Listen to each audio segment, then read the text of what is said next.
शुरुआत करते इस वक्त की बड़ी खबर से। जहांगीरपुरी हिंसा से जुड़ी बड़ी खबर से। जहांगीरपुरी हिंसा के आरोपी सोनू की पत्नी को पुलिस ने हिरासत में लिया है।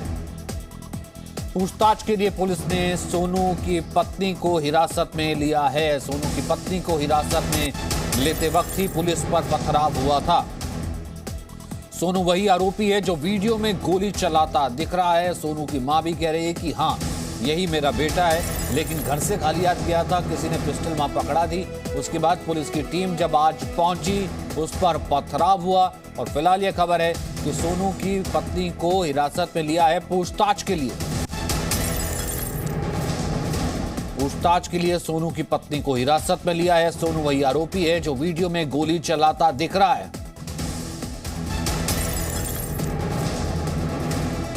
तो हिरासत में जिस वक्त पुलिस की टीम पहुंची थी लेने के लिए, उस वक्त ही पत्थरबाजी हुई थी। हिरासत में लेने के लिए जिस वक्त टीम पहुंची, सोनू चिकना के घर के पास पहुंची, उसके ऊपर पत्थरबाजी हुई, पत्थर पड़े, एक अधिकारी के घायल होने की भी खबर थी। उसके बाद ये देखिए तस्वीरें भी सामने आ रही। सोनू चिकना की पत्नी को हिरासत में लिया गया है पूछताछ के लिए।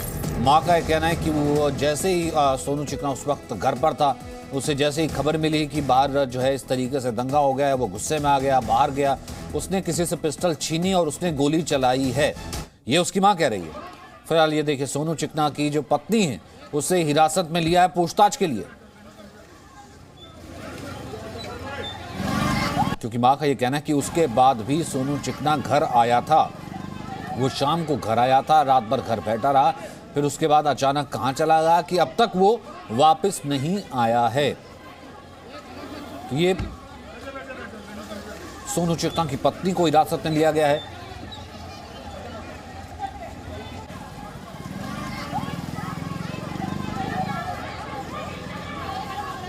सोनू की पत्नी को फिलहाल सोनू की पत्नी को फिलहाल हिरासत में लिया गया है।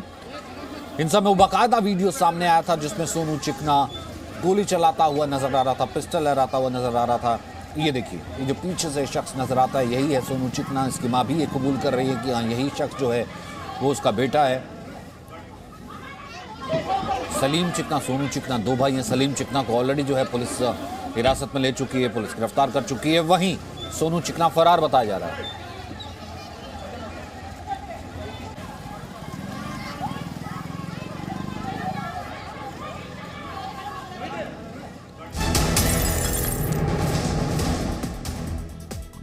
और इस वक्त जो बड़ी खबर सामने आ रही है, अंसार की एक नई तस्वीर सामने आई है। वो एक तस्वीर तो हमने देखी थी जिस वक्त हिरासत में लिया गया था, लेकर के जाया जा रहा था अंसार को। उस वक्त कैसे मुस्कुराता हुआ पुष्पा स्टाइल में जो है चलता नजर आ रहा था। ये देखिए अंसार की एक दूसरी पिक्स सामने आई है और तस्वीरें सामने आई हैं। बड़ी गाड़ी पर पांव रख के खड़ा है। एक दूसरी तस्वीर में वो नजर आ रहा है कि वो मानो कुछ भारी भरकम सोने का पहन करके खड़ा है, और वहां की तस्वीर है। तो ये दो तस्वीरें फिलहाल सामने आई है। इसका पहले भी इतिहास रह चुका है, इसका पहले भी क्रिमिनल रिकॉर्ड है, पुलिस ने बाकायदा ऐसा कहा है। ये देखिए, ये कल जब लेकर के जाया गया था, ये देखिए कैसे उस इशारे करते हुए और उसके बाद मुस्कुराते हुए कि मानो कुछ भी ना किया हो, जो मिशन करना था, जो हिंसा करनी थी, वो हिंसा जैसे सफल हो गई हो। ये देखिए, दो अंगूठियां पहने, बड़ा हार पहने, एक ये नई तस्वीर, और साथ ही साथ एक बड़ी गाड़ी के साथ एक बड़ी गाड़ी पर पांव रखे, ये अंसार की तस्वीर सामने आ रही है। तो अंसार इस पूरी हिंसा का मास्टरमाइंड बताया जा रहा है, क्योंकि कई वीडियो ऐसे सामने आए हैं जिसमें बाकायदा अंसार जो है वो आवाज़ सुनने को भी आ रही है कि अंसार इधर आओ, या फिर अंसार छोड़ना मत, इस तरह की बातें भी हैं वो। लेकिन तमाम वीडियोस वायरल जो है वो सोशल मीडिया पर हैं। लेकिन पुलिस का ये कहना है कि जैसे जैसे और वीडियोस, जैसे जैसे और साक्ष्य आ रहे हैं, वो एक्शन ले रही है। वहीं दिल्ली पुलिस कमिश्नर ने आज प्रेस कॉन्फ्रेंस करके बताया कि मस्जिद पर झंडा फहराने की बात पूरी तरह से गलत है।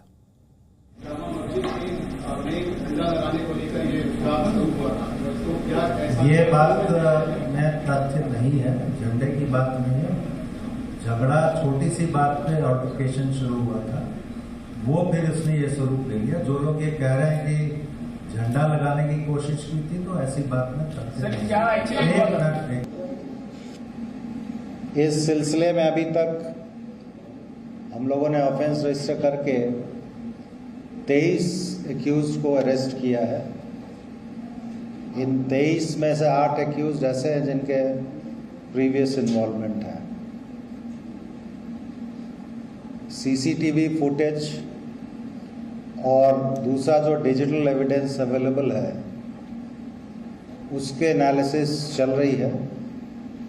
उसके आधार पे अभी कुछ और लोगों को आइडेंटिफाई किया गया है जिनकी धरपकड़ की जाएगी और कस्टोडियल इंटरोगेशन किया जाएगा।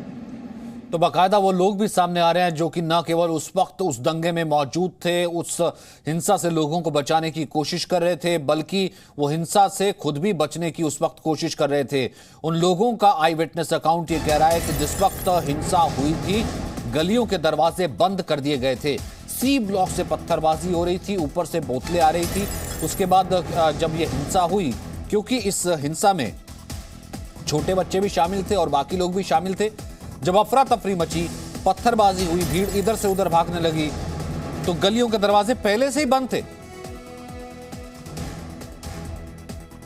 मैं अपने यार दोस्त का रिक्शा लेके प्रसाद बांटने जा रहा था रैली के साथ ही, तो देखा कि भाई मस्जिद के पास से ही भाई पथराव चालू हो गए और काफ़ी मूर्तियों पे पथराव हुए और बड़े मुश्किल से हम अपनी जान बचा के यहाँ पे पूरे गली के अंदर घुस घुस के मार रहे लोगों को। और मैंने ऐसा नज़ारा कभी 40 साल से पहले ऐसा कभी हुआ नहीं, क्योंकि बहुत मुसलमान रहते हैं, इतना प्रेम है, कभी ऐसा मैंने देखा नहीं। मगर वो जो मंजर थे वो सारे बांग्लादेशी थे। तो इन्होंने करा जो भी कांड करा, क्योंकि इनका मकसद ही यही है कि भाई कि दंगा करो, ठीक है। शाहीन बाग में भी इन्होंने यही करवाया, अशांति फैलाते हैं। तो मैं इनसे ये चाहता हूँ कि सरकार से ये चाहता हूँ, चाहे हमारी पार्टी के हों चाहे किसी भी पार्टी के हों, ठीक है, मैं ये चाहता हूँ कि इन पर सख्त से सख्त कार्रवाई हो। अच्छा, आपने मतलब थोड़ा सा ये बचाया कैसे लोगों को, कैसे? मैंने तो सर जैसे वो भाग रहे थे, उन पर पथराव हो रहे थे, बोतल बम हो रहे थे, तो मैंने गेट के अंदर घुसाड़ के उनको भगाया, गेट खोल के अंदर भगाया उनको। और काफ़ी लोगों को तो भाई पानी वानी पिला के मैंने वहीं, फिर मेरे को मैं यहाँ पे फंस गया था, तो मेरे को मार्केट वाले उन्होंने बंद कर दिया था, ठीक है। फिर मैं वहाँ से निकल के आया, फिर हनुमान जी फंस गए थे, तो हनुमान जी को लेके आगे तक बढ़ाया मैंने। सर जैसे ही रैली मतलब पथराव हुआ था, लोग भाग के आ रहे थे इस तरफ, तो जो गेट बंद थे वो गेट खोल के तुरंत ही हमने उनको अंदर करा ताकि बच जाएं, पथराव ना हो पाए, घायल ना हो पाए।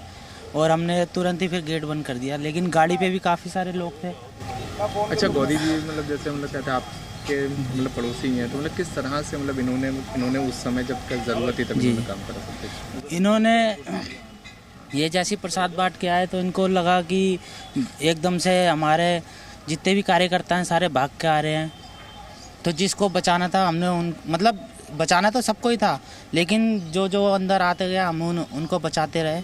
जुलूस हमारा मोड़ पर आ गया कुशल सिनेमा पर, तब हम लोग जुलूस को देखने निकले।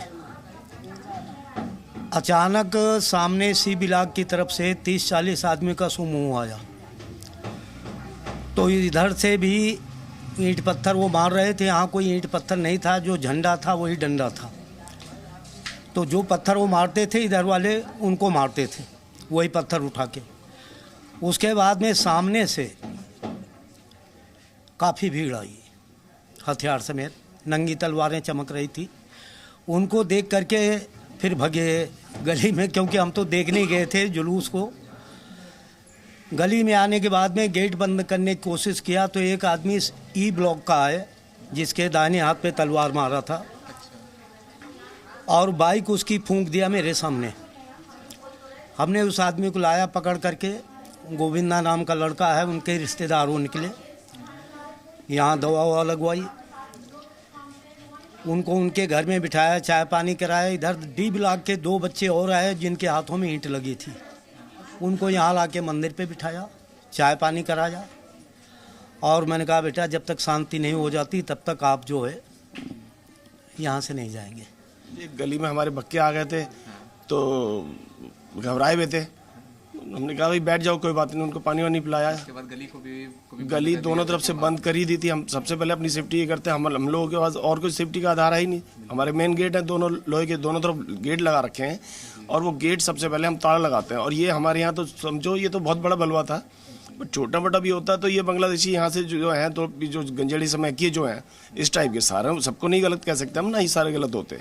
मैं तो यही कहूँगी इन्होंने बहुत अच्छा काम किया। जैसे इनके कानों में पड़ी कि ऐसा कुछ हो रहा है, हंगामा हो रहा है, तो इन लोगों ने शोर मचाया, सबको बचाने के लिए बोला, सबके गेट बंद कराए, बहुत मदद करी सबकी। Presenting B News app available on Google Play and App Store. Download it now.